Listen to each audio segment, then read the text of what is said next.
Hello! Hello! We're finally back and we have some news. The belly is gone. We ended up having our baby girl. A month early. She decided it was time to come, so Yep. that's where we've been. And just trying to get our life back together, and we had a lot of family come and help us because it was a spur of the moment birth. Yeah. So we went in for a doctor's appointment. I was 35 weeks and 6 days. Yep. So Erica was 35 weeks and 6 days. Went in for our doctor's appointment. Unfortunately, they were just like, nope, baby needs to come. So Yep, my blood pressure was 180 over something. I don't remember. 60. Oh, 180 over 60? No, 180 over 100, sorry. Okay. I don't remember. I know the top number was 180. And they took three readings before they sent us up to triage. We didn't have any of our bags packed because we thought we were going to go to Animal Kingdom that night and get like our one last park in. But our baby decided to have other plans for us.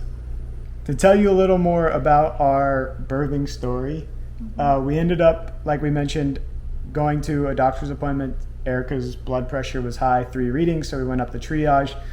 Within triage, they gave Erica some like magnesium. Yeah, some blood pressure medicine. Yeah, blood pressure medicine, magnesium to kind of try to bring the blood pressure down. Long story short, we ended up being in the labor for 40 hours before the baby. Too long. Before the baby came. The baby came, she was healthy, we were holding her for about 30 minutes, then she started gasping for air unfortunately, so they ended up taking her to the NICU. Long story short, we were in the NICU for about 4 days. She did amazing. She ended up swallowing a little liquid on her way out, so they needed to try to get some of that liquid dissolved and out of her, so they had us stay in the hospital for 4 extra days to make sure our baby girl was healthy and strong. And then after those 4 days, we got to come home and be together as a family. Yeah.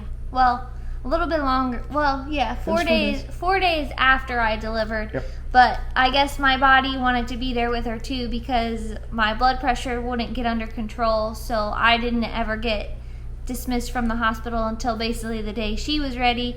And I think they just let me go home because she was ready to go. And then I came home on 2 different blood pressure medicines. I'm officially off of those. Thankfully, my body readjusted. I still take my blood pressure once a day just to make sure everything looks okay. But it was a long time. We had a long hospital stay. We were literally there from Wednesday at about 3:30 to Tuesday at 8 p.m. the next week. Yeah. So we ended up being there almost 7 days. Yeah.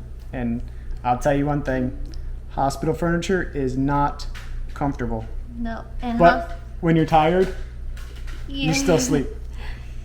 It was rough since she was in the NICU and I wasn't in a good place to always go down to the NICU. Like if I got a bad blood pressure reading, the nurses wouldn't always let me go. So I'm happy that Jack was there to be down there with her, but it was just a rough situation to go through.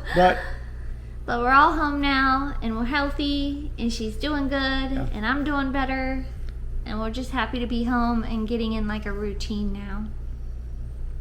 But I got our wish because I kept telling Jack I wanted an Easter baby, and though she didn't come on Easter, she still came early enough that we got to celebrate Easter with her. Right. So that was exciting, and I can put a picture in here. We had a little outfit for her since she was a preemie. A lot of the clothes we had didn't fit, so thankfully, family sent us some clothes, just because we couldn't get to the stores. Yep. But we did have the diapers. She ended up being 6 pounds 6 ounces. So even though she was a month early, she was at a good weight. Right. So born. We had the diapers, so we didn't need preemie diapers because I think preemie diapers are for any babies that are less than 5 pounds. So we had the newborn diapers, which fit her perfectly, but we ended up having those, but we didn't have clothes that fit her because all of our clothes were 0 to 3 months, not the newborn size.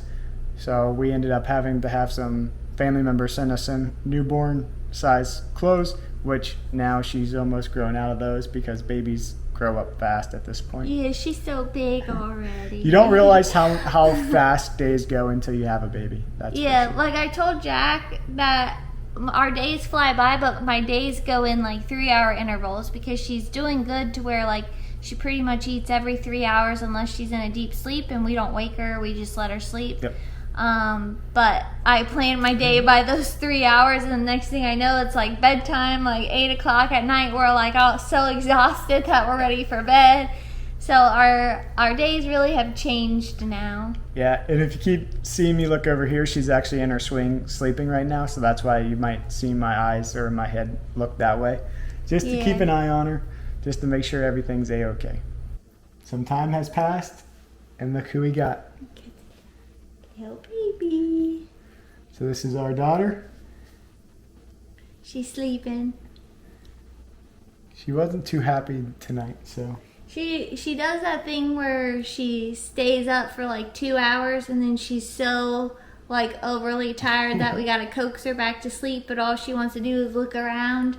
She gets like overstimulated, so but I like to have her, she wakes herself up, like we don't wake her up, but she does at least like 2 hour spurts at least twice a day. But I'm glad because it helps her sleep at night, because when we had some family here, she slept all day, like just being held by everybody, and then she was up all night, and that was really brutal for me because I try to do the night shift so Jack can sleep since he works hard for us, and that was rough. Yeah, but we let her sleep because we got the advice that don't wake a sleeping baby, so we let her sleep, and she let us know when she's hungry. We tried the whole like schedule thing of like waking her up every 3 hours, but we ended up realizing that she would like overfeed, so then ultimately she'd get like really bad belly aches. So then we tried different formulas, like we tried premix, we tried mixing it ourselves, we tried sensitive, and what ultimately we figured out was that she was just basically overfeeding.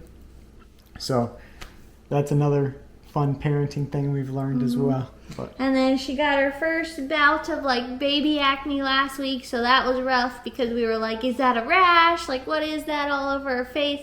It's getting better. I don't know if you can see it, but so yeah, we had to call a pediatrician, and then we were all upset because it took like 2 days for them to get back to us, and we had like higher standards than that. But ultimately they just said it was baby acne, so I ordered like baby organic coconut oil, and we wash her face a couple times throughout the day to keep it clean, and then we put the baby coconut oil on it, and it's definitely gotten a lot better. Yeah. So hopefully she grows through that soon. Whatever you do not Google whatever problem your baby has. Yeah. Because it's gonna give you everything from like the worst rash ever to baby acne to maybe to something being wrong with their intestines to like it's just like freaky. So definitely ask your pediatrician. But definitely do not look up baby poop. Yeah, that too. And be aware of like what family you tell too, because then our family was all worried because I asked like everybody just to get insight, and then like they were Googling and they were like, oh my goodness, well it could be this, it could be that, and then we were like very overwhelmed. And just for the pediatrician to say it's baby acne and she'll grow out of it. Right. As you see, it's the parent life now that you get tired really quickly. Yeah, we now go to bed if we can at like 8:30 or 9:30. The latest we hit the bed is like 10 o'clock, but basically I don't know what time it is now. I think it's like almost 9, but she's out, so we'll probably go up and get ready for bed, and then I'll sleep until she wakes up hungry, and then get her first nighttime feeding done, and well, thanks for keep living my 3-hour shifts. Well, thanks for joining us, and we'll see you around like a donut. Here's a look at the coconut baby oil that we've been using on our daughter's face. We just thought that this stuff had good reviews. It also is like all natural coconut oil, and they said that this is good for kind of dry skin and baby acne, so we decided to pick this up. We got this on Amazon, and I think it was like $15. We were going to pick it up at Walmart because here in like Central Florida we couldn't find it anywhere, but we went into our Walmart and we couldn't find it, so we ended up having to order this on Amazon, and it was like $15 for the small container.